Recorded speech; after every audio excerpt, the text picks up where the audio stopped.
Welcome to Stuff You Missed in History Class from HowStuffWorks.com.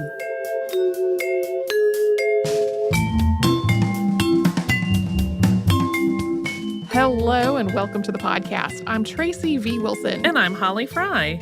For the last, I don't even know how many months, I've had this note on my podcast shortlist that had in all capital letters the word June followed by Zoot riots. But you may notice it is not June right now. It's a little after June. It's fine. Yeah. I mean, unless you're listening to podcasts much later than they come out and it's somehow June of 2019. So we're recording this in July. It'll be August before it comes out. I 100% dropped that ball on this thing that I had a note to myself to do for months and months. But because the Zoot riots happened 75 years ago this past June, and because we got a bunch of listener requests for it, and because I answered a lot of those requests by saying that I was doing it in June of 2018, I'm going to do it now, a couple of months late. As is often the case when we talk about riots on the show, the name of this one is really a misnomer. It didn't have a lot of the traits that people think of when you say riot. There was not really much property damage. It was more about attacking people. And it also wasn't really about the zoot suits, although zoot suits had come to symbolize a lot in Los Angeles and in other parts of the United States when this happened. So today, we're going to talk about some context of the Mexican community in Los Angeles in the 1940s, as well as a murder that became a major precursor to this mass violence. And then we will talk about the violence itself. Okay, so to start it off, we're going to talk about Spain actively colonizing what's now California starting in the late 17th century. And the region was under Spanish control until the end of the Mexican War of Independence in 1821, at which point it became a part of Mexico. After the Mexican-American War ended in 1848, Mexico ceded a huge swath of land in the Southwest to the United States, including what would become California. California became the 31st state on September 9th, 1850. We talk more about the history of immigration between Mexico and the United States in our 2016 episode on the Bracero program, so we're not going to walk through all of that again today. But the border between these two nations wasn't particularly regulated until the 19-teens. There were several waves of immigration from Mexico to the United States, including refugees fleeing the Mexican Revolution, which started in 1910. So by the 1940s, when the Zoot riots took place, the Mexican community in the southwestern United States included immigrants as well as people of Mexican ancestry whose families had been there since way before the state of California even existed. In Los Angeles and other cities, the Mexican population overwhelmingly lived in tight-knit communities known as barrios, from the Spanish word for neighborhood.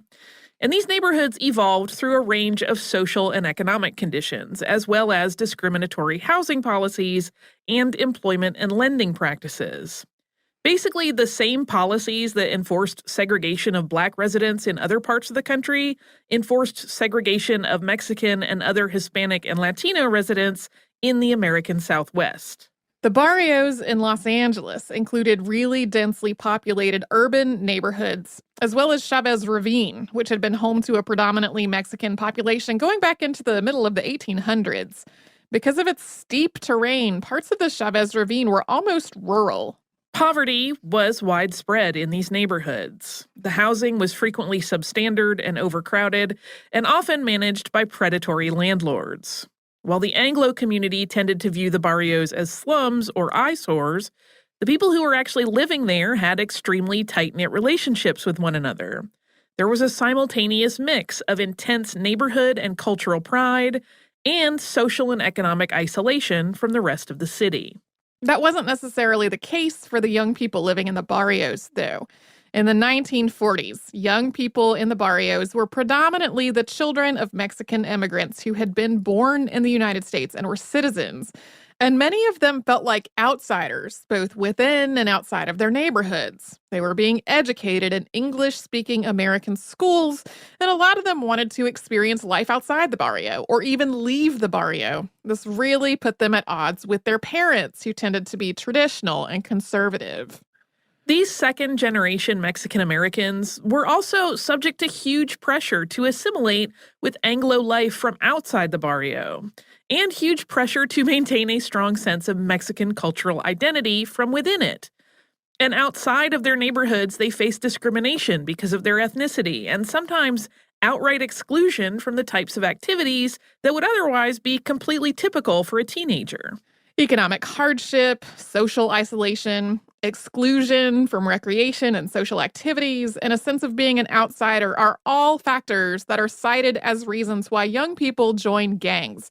And this happened in California in the 1930s and 40s as well, although we should make it really clear that a lot of the gangs in question were more like tight-knit neighborhood cliques than criminal organizations. Rivalries between young people from different barrios could become really intense, though. I mean, there was definitely crime, and there definitely were criminal organizations, but overwhelmingly, crimes were being committed by adults, not by adolescents. And the panic that we're about to talk about was about this nefarious specter of violent criminal teens, and that was really not what was going on. As Tracy just alluded to, in the media, these Mexican-American youth were portrayed as violent and incorrigible delinquents. This became even more true in August of 1942, following a murder at a reservoir known as Sleepy Lagoon. Mexican youth used Sleepy Lagoon as a swimming hole because they weren't allowed to use the public swimming pools.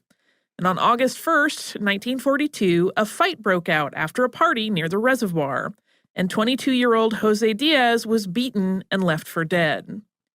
Diaz had recently enlisted in the U.S. Army, and it was his last weekend before he was scheduled to leave. He died not long after reaching the hospital. In response to this murder, law enforcement rounded up roughly 600 people in a citywide dragnet. Most of them were Mexican American, and most of them were teenagers. Ultimately, 22 teens and young men from the 38th Street neighborhood were arrested on murder charges, and 17 of them were indicted. They were between the ages of 14 and 22, and they were tried in the largest mass trial in California history. This trial was a huge miscarriage of justice. The judge, Charles Williams Fricke, was known as San Quentin Fricke because of how often he sentenced people to prison there. And during the trial, he consistently sided with the prosecution. The prosecution was making the case that the defendants were a violent street gang, and to that end, the judge refused to allow them to get clean clothes or have their hair cut, because their clothing, their hair, and their disheveled appearance was evidence of their gang status. We're going to get more into clothing in a bit, but just know they basically kept them in a state that would keep the public mindset completely confirmed that they were everything horrible these people were saying.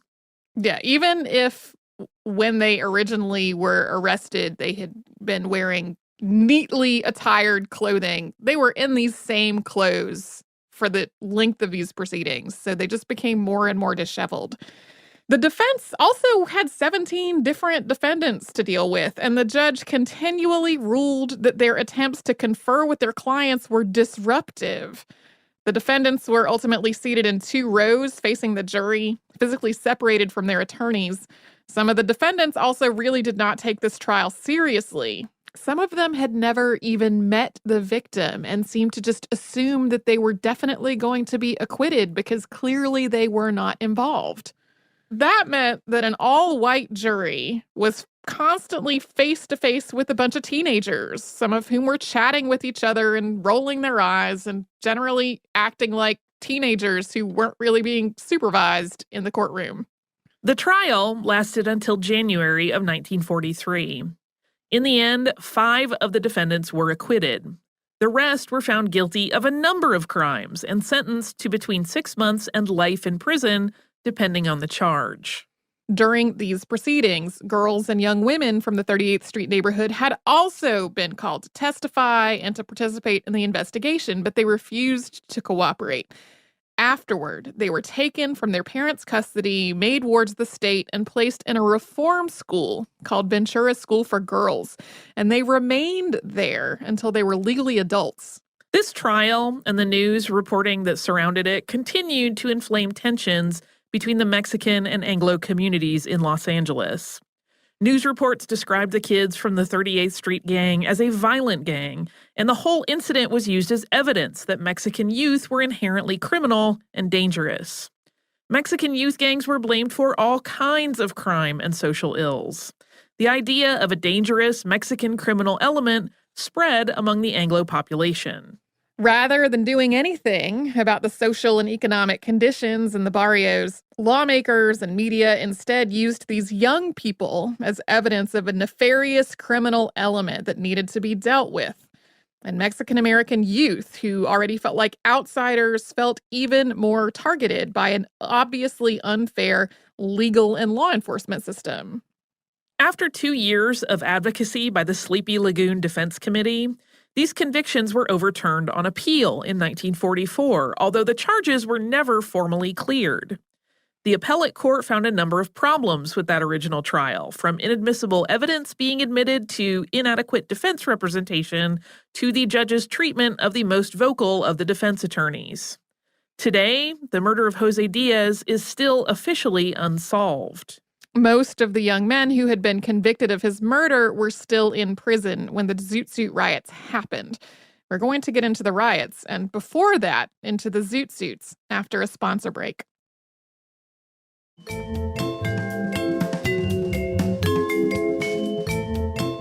The Zoot Suit riots were named for a style of clothing that was popular among Mexican-American youth in Los Angeles in the 1930s and 40s. The etymology of Zoot Suit is a little unclear. You'll see a lot of different places of like, this is where the term Zoot Suit comes from, and they all kind of contradict each other. It's also unclear exactly who made the first one. But these suits grew out of jazz culture in African-American communities in other parts of the United States. They were really popular among swing dancers because the cut and the volume of the fabric really accentuated the dancing. Zoot suits became popular among minority communities all across the United States. Whichever minority community was living in a particular place was probably also wearing zoot suits. Even though we are talking about Mexican Americans in this episode, these suits were culturally very important in these other communities. They are part of a lot of literature and essays from the 1930s and 40s, especially by Hispanic and Black writers. Among Mexican Americans, zoot suits were one part of a counterculture movement known as Pachuco. Pachuco incorporated zoot suits along with music and dance and an inventive slang called calo, which combines Spanish, English, and jazz-inspired words, as well as words from other influences. Zoot suits were the most recognizable hallmark of the Pachuco man. These are suits with high-waisted pants, suspenders, and very wide legs that then are pegged at the ankle. The corresponding coats are very long and have exaggerated broad shoulders. Men usually wore them with a coordinating pork pie hat and a distinctive watch chain.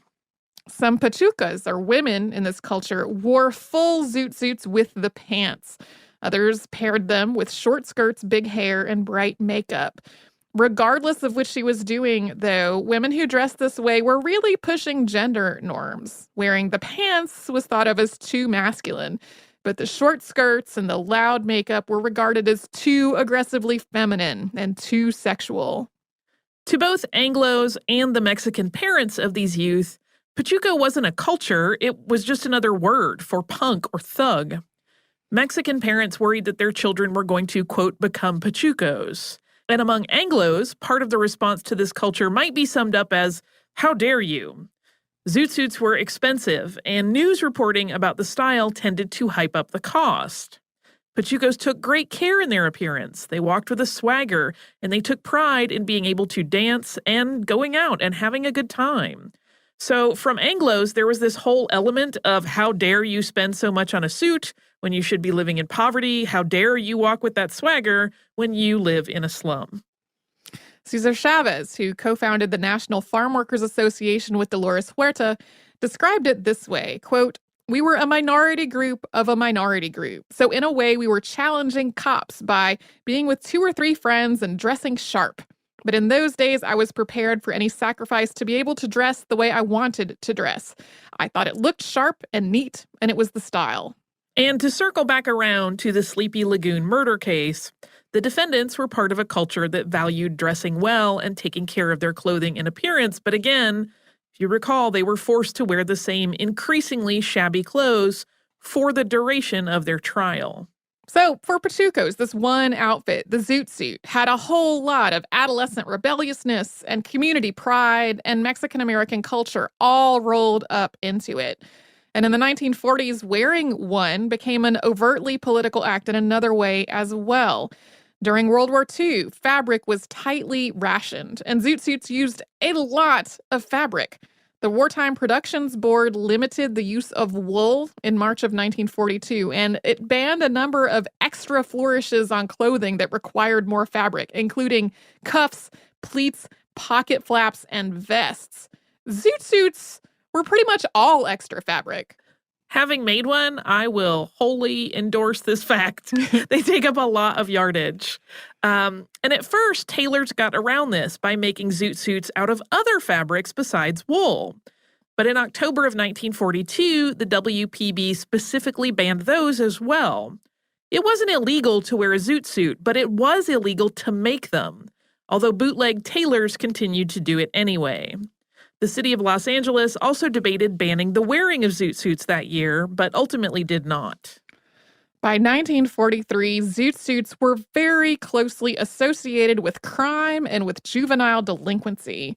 We talked before the break about the widespread media coverage of Mexican youth portraying them as incorrigible criminals. Tied to that stereotype was the clothing that they were wearing. Under President Franklin Delano Roosevelt's Good Neighbor policy, which was meant to improve American relationships with Latin America, news outlets in some cities stopped using the word Mexican in crime reporting. Instead, they were writing things like zoot-suited thugs, which everyone read as basically a Mexican gangster in a zoot suit. This use of language didn't really do anything to shield Mexicans from the perception that they were criminals. And it did reinforce the connection between Zoot suits and crime. On June 2nd, 1943, an article in the LA Times called the Zoot suit, quote, a uniform of delinquency. Calls to police were common just because someone in a Zoot suit was inherently suspicious. Simultaneously, in the early 1940s, there were a lot of service members from the U.S. military in Los Angeles at any given time. Some of them were passing through, some were preparing to deploy, some were on shore leave, and some were training at the Naval and Marine Corps Reserve Center in Chavez Ravine. Also known as the Naval Reserve Armory, this facility opened in a predominantly Mexican part of the city in 1940. Especially on weekends, the number of military personnel in Los Angeles could swell to about 50,000. A lot of these servicemen felt like the Zoot suiters were deliberately antagonizing them. They were wearing unpatriotic clothing that flew in the face of wartime rationing. And on top of that was the perception that the Zoot suiters were also draft dodgers. And while that may have been the case for some, a lot of the Mexican youth who were part of the Pachuco culture were too young to enlist. There were also stories of men wearing their Zoot suits when they reported in and being turned down for military service because of the perception that they would be troublemakers. And of course, there were plenty of Mexican Americans serving in the armed forces, although numbers were not clear because their numbers were not separated out from the white population. At the same time, there was also a lot of overall anti-immigrant sentiment going on, even though most of the young people being targeted here were American citizens of Mexican descent. What we're talking about today was happening in parallel with the signing of Executive Order 9066 and the mass incarceration of Japanese Americans from the West Coast of the United States. Almost 2/3 of the people who were incarcerated under that executive order were also American citizens. Fights between service members and Mexican civilian youth became increasingly common in late 1942. In December, they were reported at a rate of about one per week. By the spring of 1943, that had increased to between 2 and 3 fights per day. Each fight became justification for the next one, and sometimes they erupted into mass violence. It's not totally clear what caused these ongoing clashes between service members and civilians of Mexican descent to escalate into mass violence. According to a number of sources, it was a fight between 11 sailors and a group of Zoot suiters on May 30th, 1943, which left one sailor with a broken jaw.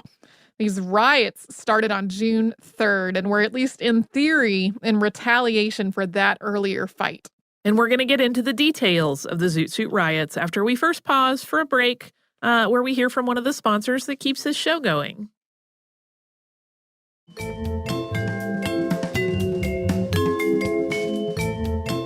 On June 3rd, 1943, a group of about 50 sailors left the Naval and Marine Corps Reserve Center in Chavez Ravine. They were armed with makeshift weapons, and they made their way through the neighborhoods near the armory looking for a fight. They specifically looked for and attacked anyone wearing a Zoot suit. This was the first night of the Zoot Suit riots. June 4th was a Friday, and that evening, sailors began hiring cabs to take them into the barrios. They treated this like a seek and destroy mission, seeking out and beating Mexican youth, especially the ones in Zoot suits, but they also attacked people who were not in Zoot suits. 5 victims were hospitalized. Most of the sailors had returned to base by the time Shore Patrol and the police arrived, and there were only a few arrests, and those were mainly Mexican victims. On June 5th, the scene was much the same, with the riots spreading further into East Los Angeles. The attacks targeted men, especially the ones who, quote, looked like Pachucos. This included a group of musicians who were leaving Aztec Recording Company. On June 7th, news reports spread that Zoot Suiters were planning a coordinated effort to kill police. Based on what evidence, we have no idea. It was kind of just a rumor as far as we know. Yeah. We don't know why that was being reported as though it was a real thing. That's a question of a lot of the reporting that happened with this. And in response, thousands of servicemen came to downtown Los Angeles, some of them from as far away as San Diego. Cab drivers offered the servicemen free rides, and they attacked people not only in Mexican neighborhoods, but also in the predominantly black neighborhood of Watts. June 7th was really the peak of the Zoot Suit riots, and throughout this sort of war, servicemen attacked and beat up young men in Zoot suits. They were often armed with things like clubs and tire irons. In some cases, they stripped their victims down to their underwear in the streets and then sometimes set fire to their Zoot suits in front of them. Sometimes the soldiers cut off their targets' hair. They also invaded people's homes, and they stormed movie theaters to drag Mexican and other minority patrons out into the street and attack them. While there were definitely cases of Mexicans and other minorities fighting back, or like taunting the sailors, like being generally aggressive, this was not a case of two factions coming together and fighting. The servicemen were definitely the instigators here. And law enforcement did little to intervene in all of this. Officers often arrived on the scene after the violence was over and then arrested the victims instead of the perpetrators, purportedly for their own protection. Servicemen who were picked up by law enforcement were typically taken back to base or just taken a few blocks away from the violence and dropped off and otherwise faced no consequences. There were also reports of young Mexican-American men turning themselves into police stations and asking to be taken into custody rather than face being the victims of violence in their own neighborhoods. Throughout all of this, news reports generally praised the servicemen as carrying out a much-needed vigilante war against uncontrollable Mexican delinquents. The Los Angeles Times read headlines like, "Zoot Suiters Learn Lesson in Fight with Servicemen." Here's how the New York Times kicked off its reporting on June 7th. Quote, "Subdued and no longer ready to do battle, 28 Zoot Suiters, stripped of their garish clothing and with county jail barbers hopefully eyeing their flowing ducktail haircuts, languished behind bars today after a second night of battle with fleers and servicemen." In the next paragraph, the article acknowledges that this was, quote, "a war declared by servicemen." First Lady Eleanor Roosevelt wrote about the riots in her My Day column, saying, quote, "The question goes deeper than just suits. It is a racial protest.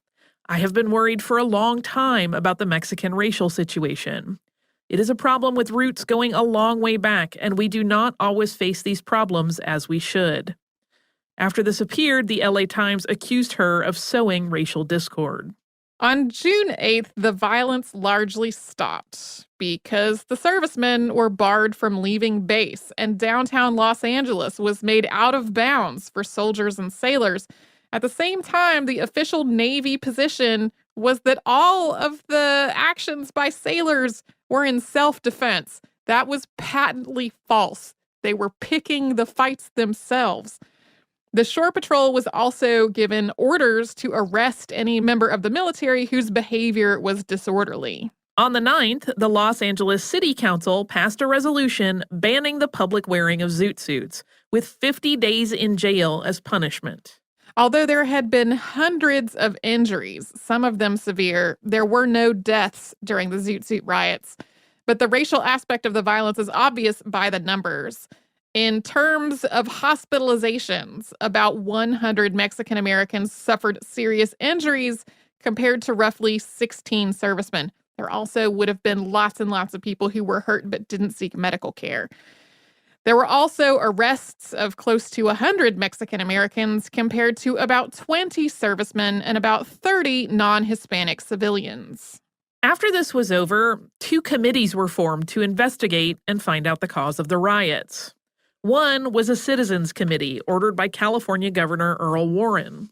The other was an anti-American activities investigation presided over by State Senator Jack B. Tenney, which looked for fascist and Nazi instigators. No evidence was ever found or published to back up the whole fascist/Nazi angle, but the Citizens Committee report was clear. Quote, in undertaking to deal with the cause of these outbreaks, the existence of race prejudice cannot be ignored. In response to this, Los Angeles Mayor Fletcher Boren, on the other hand, maintained that race was not a factor and continued to blame the riots on the Zoot Suiters and on juvenile delinquents. The Citizens Committee report outlined some of the social conditions that had led to all of this. Quote, there are approximately 250,000 persons of Mexican descent in Los Angeles County. Living conditions among the majority of these people are far below the general level of the community. Housing is inadequate. Sanitation is bad and is made worse by congestion. Recreational facilities for children are very poor, and there is insufficient supervision of the playgrounds, swimming pools, and other youth centers. Such conditions are breeding places for juvenile delinquency. The report also addressed the basically ubiquitous idea that there was an epidemic of juvenile delinquency specifically among Mexican youth, saying, quote, all juvenile delinquency has increased recently in Los Angeles. This includes crimes committed by youths of Mexican origin. But the fact is that the increase of delinquency in the case of youths of Mexican families has been less than in the case of other national or racial groups and less than the average increase for the community. The committee also made a number of recommendations to try to address the root causes of delinquency and gang formation. Better training for police officers who were working in multiracial communities. Better and more widely available youth and recreation facilities in Mexican neighborhoods. An end to discrimination and segregation at public facilities. What the committee really did not investigate, though, was the actions of the Anglo servicemen and any Anglo civilians who had participated in these riots. It didn't touch on the fact that large numbers of servicemen were leaving their bases during an actual war, that being World War II, to go and attack civilians. So even though the report included an acknowledgement of racism as a factor in all of this, and even though it included a lot of common sense recommendations that could help the Mexican community in Los Angeles, it really did not touch on anything that could have addressed the servicemen's decision to stage a vigilante attack on Los Angeles's Mexican community. There was a whole lot of, this is what we should do to prevent delinquency among Mexican youth. But virtually no, this is what we should do to prevent servicemen from forming a racist vigilante mob. This whole incident was really formative in both the Hispanic and the Anglo communities. It was a national news story, and for a lot of people who didn't live in the Southwest, it was the first time that they really heard about a significant Mexican minority living in the United States, which makes it particularly unfortunate that much of the news reporting was handled in such a racist way. With the Hispanic and Latino community, the Sleepy Hollow murder case and the Zoot riots were both precursors to the Chicano movement, also called the Mexican-American Civil Rights Movement. We've talked about some of the other events that were also part of the development of this movement, including Mendez versus Westminster, which was a school segregation case, and the case of Macario Garcia, who was the first Mexican national to be awarded the Medal of Honor, who was arrested after being denied service at a restaurant after returning home. There were also similar incidents in other cities after the Zoot riots, although not as massive or as widely reported as what took place in Los Angeles. And it could have become an international incident, since most of the people targeted were not Mexican nationals, and because this happened during World War II, Mexico's diplomatic response was somewhat muted. There was also a lot of other just mass racist violence that happened that wasn't necessarily similar to the Zoot riots, but did follow in the immediate months and years after this. It's also a whole other topic, but worth mentioning. Chavez Ravine was emptied through a series of evictions starting in 1949, so just a few years after this, with the city originally saying that it was going to be redeveloped and that the evicted residents would get the first choice of the newly built homes. Instead, it's now the site of Dodger Stadium. There is also a Broadway play called Zoot, directed by Luis Miguel Valdez. That debuted in 1979, and it was the first play with a Chicano director on Broadway. That has also been made into a film. And there's also that song by the Cherry Poppin' Daddies, which we're only mentioning so that everyone will know that, yes, we do know that it exists.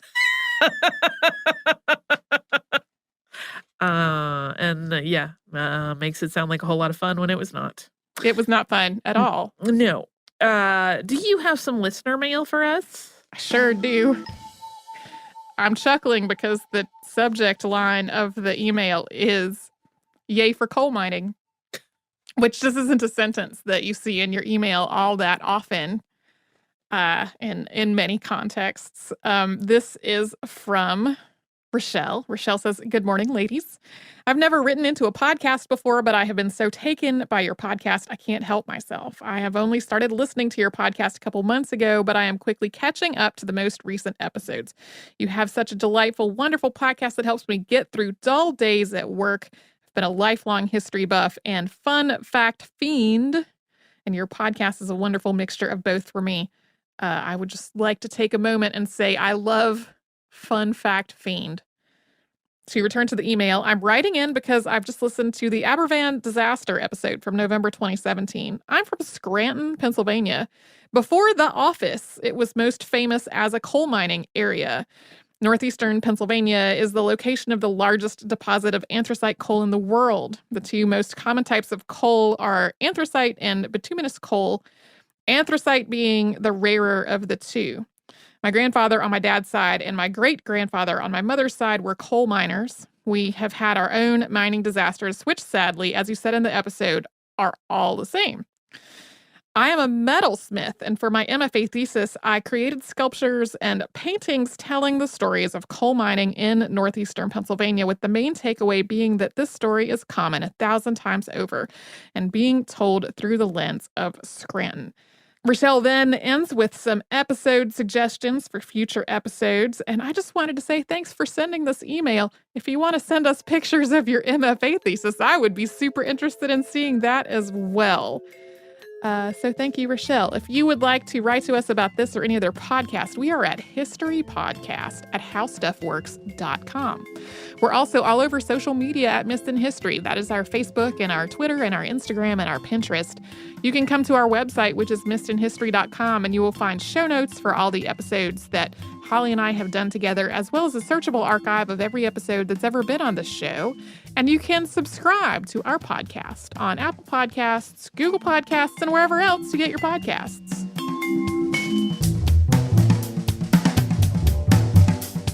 For more on this and thousands of other topics, visit howstuffworks.com.